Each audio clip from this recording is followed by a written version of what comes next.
જય આદિવાસી, જય જોહાર.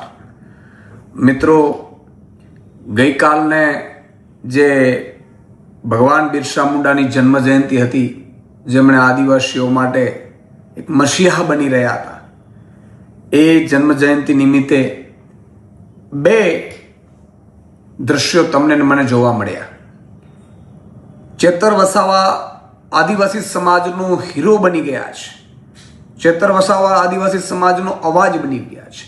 ઉમરગામથી લઈને અંબાજી સુધી દરેક આદિવાસીના દિલમાં ચેતર વસાવા છે. ત્યારે ચેતર વસાવાની બઢતી લોકપ્રિયતાને જોઈને માનનીય નરેન્દ્ર મોદીજી ડેડિયાપાડામાં આવ્યા. એમણે માતાજીના દર્શન પણ કર્યા. સારી વાત છે, માતાજીના દર્શન કરવા જ જોઈએ. એમણે ડેડિયાપાડામાં સભાને સંબોધન કરી અને મહારાષ્ટ્રમાંથી મેં સાંભળ્યું છે કે બસો મોકલાવીને ત્યાંથી માણસો લેવા પડ્યા. એનો અર્થ એ થયો કે આદિવાસીના જનનાયક હવે ચેતરભાઈ વસાવા થઈ ચૂક્યા છે. જે રીતે બે પિક્ચર જોયા, એક બાજુ સરકારી બસો, સરકારી તંત્ર, કલેક્ટર, અધિકારીઓ, મામલતદારો, તલાટીઓ બધાને લગાડી દીધા, છતાંય માણસો ન થયા માનનીય પ્રધાનમંત્રીજીની સભામાં.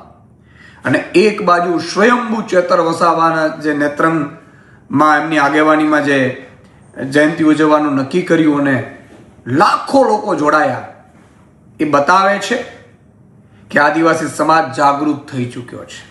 આદિવાસી સમાજના હક અને અધિકારોથી વાકેફ થઈ ચૂક્યો છે અને આદિવાસી સમાજે નક્કી કરી લીધું છે. તો મારે માનનીય પ્રધાનમંત્રીશ્રીને કહેવાનું છે કે તમે જુઓ, આમ આદમી પાર્ટી જે રીતે આગળ વધી રહી છે, અહીંયાના કોઈ નેતાની તાકાત નથી. એટલે તમને બોલાવે છે ને તમે નાની નાની ચૂંટણીઓમાં આવી જાઓ છો, તાલુકા જિલ્લામાં ચૂંટણીઓમાં તમારો આ ઉપયોગ કરશે અને એમાં તમારી આબરૂ ગુમાવવાનું થયું છે. અત્યારે તમારે આતંકવાદી હુમલા થઈ રહ્યા છે આપણી ઉપર.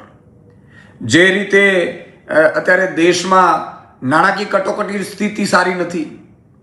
આ બધામાં આપણે પ્રધાનમંત્રી ધ્યાન દેવાનું હોય. નાની નાની ચૂંટણીઓમાં જ્યાં માનો કે ચેતરભાઈ વસાવાનો દબદબો છે, ઈ ડેડિયાપાડામાં આવીને સભા કરવાની ને બહારથી માણસો લાવવાના, એમાં તમારી આબરૂ ઘટે છે, પ્રધાનમંત્રીની આબરૂ ઘટે છે. તમે જુઓ, નિકોલમાં તમારે સભા થઈ, વિસાવદર ચૂંટણી જીત્યા એટલે પાટીદારો કે ભાઈ નીકળી જશે તો આદિવાસી નીકળી. આમે તમારા ભાજપ પાસેથી બધું નીકળી ચૂક્યું છે. જનતા હવે સમજદાર થઈ ગઈ છે. હવે જનતા રાજા બાબુઓથી છેતરાવાની નથી. પણ ચેતરભાઈ વસાવાની જે આગેવાનીમાં જે સભા થઈ અને એમાં સેંકડો હજારો આદિવાસી સમાજે જ્યારે એકતા બતાવી, એનો અર્થ સાબિત થઈ ચૂક્યું છે કે હવે ભાજપને આદિવાસી સમાજ પસંદ નથી કરતું. એમના અવાજને દબાવવાની કોશિશ કરી છે. 30 વર્ષમાં આદિવાસી સમાજને જેટલું લૂંટવાનું હતું, જળ, જંગલ, પૈસા એક્ટ, અનુસૂચિ 5, આ બધામાં ભાજપે લૂંટી લીધા છે અને એનો અવાજ ચેતર વસાવા બન્યા છે. અને એના કારણે સ્પષ્ટ સંદેશો ગયો છે કે હવે આદિવાસી સમાજ ચેતર વસાવા અને આમ આદમી પાર્ટી સાથે છે. જય જોહાર, જય આદિવાસી.